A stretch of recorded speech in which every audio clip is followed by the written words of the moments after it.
Assalamualaikum warahmatullahi wabarakatuh. Wilujeng tepang sareng sadayana. Di waktos ieu abdi bade ngadongengkeun hiji carita sage anu sae pisan pikeun urang sadayana. Mugia di dongeng ieu urang tiasa nyandak hikmah sareng atikan anu kapandung ti jerona. Ku kituna simkuring Ratu Kalista Valeri Isani ti kelas 11 bade ngadongengkeun kanggo sadayana.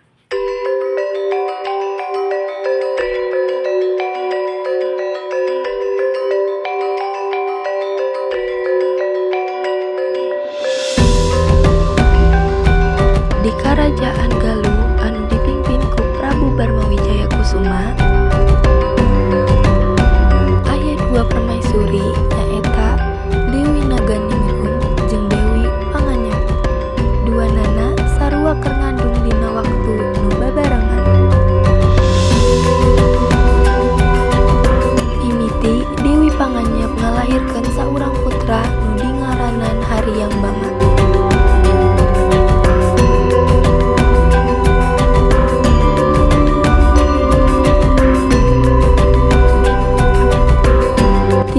Bulan ti harita Dewi Naganingrum ngalahirkeun oge ditulungan ku Dewi Panganyep. Tapi kusabab Dewi Panganyep sieun anakna menang saingan pikeun jadi raja, manehna nyieun kajahatan. Orok anyar lahir ti Dewi Naganingrum diganti ku anak anjing, sedangkeun orok aslina dihanyutkeun dina hiji kurung kawalungan Citanduy.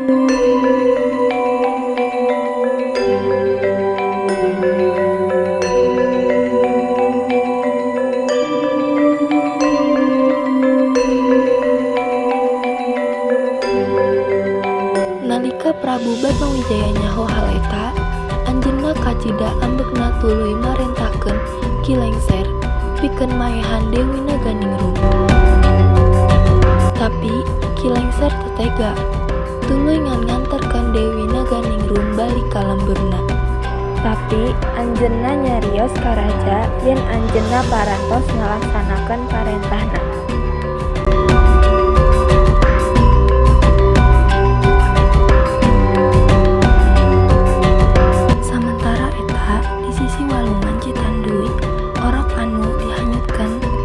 Kapanggih ku saurang aki-aki jeung nini-nini. Nyaeta Aki jeung Nini Balangantrang.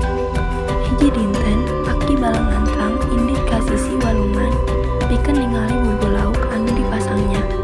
Nanging anjeunna kacida reueusna nalika ningali aya hiji kurung anu nyangkut dina jaring bumbu. Beuki reuas deui campur bunga nalika ningali eusina. Nyaeta saurang orok lalaki anu kasep tur mulus.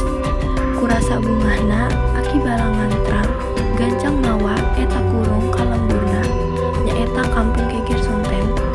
Tuluy eta orok diperlihatkeun ka Nini Balangantrang, maranehna mutuskeun pikeun ngasuh sarta ngangkat eta orok jadi anakna. Sabaraha taun ti harita anak eta beuki gede nepi ka rumaja, tapi can keneh diberi ngaran. Hiji poe Aki Balangantrang ngajak anakna moro ka leuweung. Di dinya budak eta ningali hiji manuk anu keur nungtung dina dahan tangkal. Anjeunna kacida panasaran jeung katarik ku kaendahan eta manuk. Teu lila ti harita maranehna ningali hiji monyet anu aya di luhur tangkal anu disebut wanara.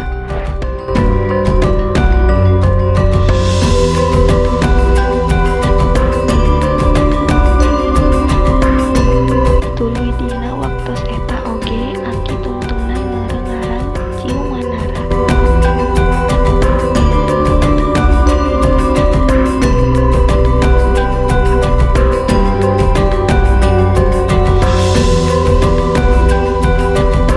Waktu terus ngalir sarta Ciung Wanara beuki gede nepi ka dewasa.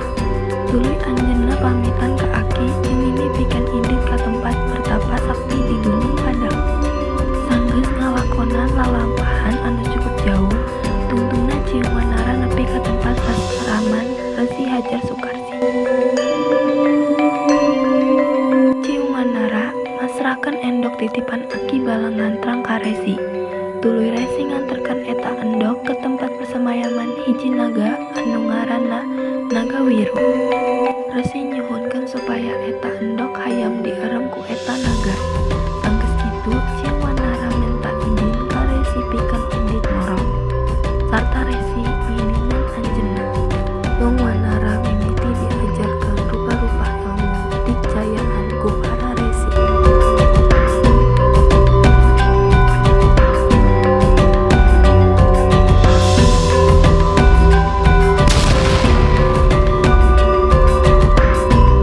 Kiwari Ciung Wanara parantos jadi nonoman anu gagah tur perkasa kalayan ilmu anu luhur.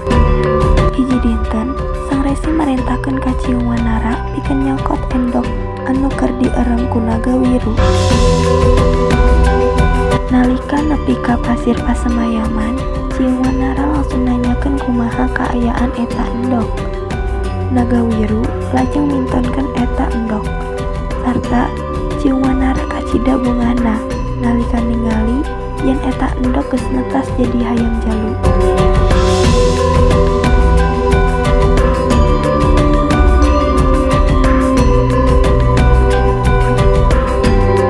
Samemeh indit Ciung Wanara ngucapkeun nuhun ka Naga Wiru lajeng pamit pikeun balik deui ka pasraman.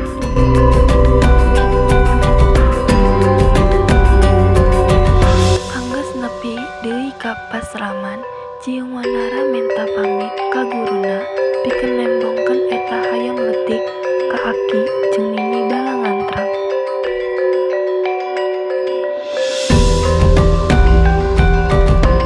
Samentara eta di lemburna, Aki jeung Nini keur kerandapan rindu ka anak angkatna. Kelila Ciung Wanara datang sarta langsung nembongkeun anak hayam jalu anu dibawana.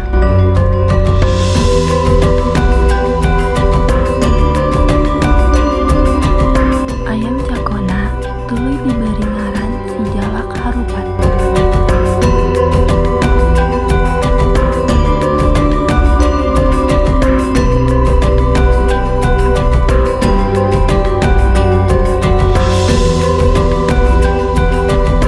Waktu terus memampah, eta hayam jago beuki gede, sehat tur kuat.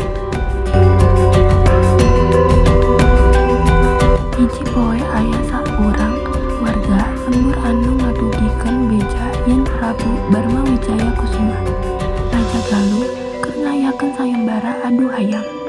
Hadiahna nyaeta satengah kerajaan Galuh bakal dipasrahkeun ka anu jadi juara. Ngadangu beja, Ciung Wanara kacida ka tajonganana. Anjeunna minta idin ka Aji jeung Nini pikeun milu dina eta sayembara.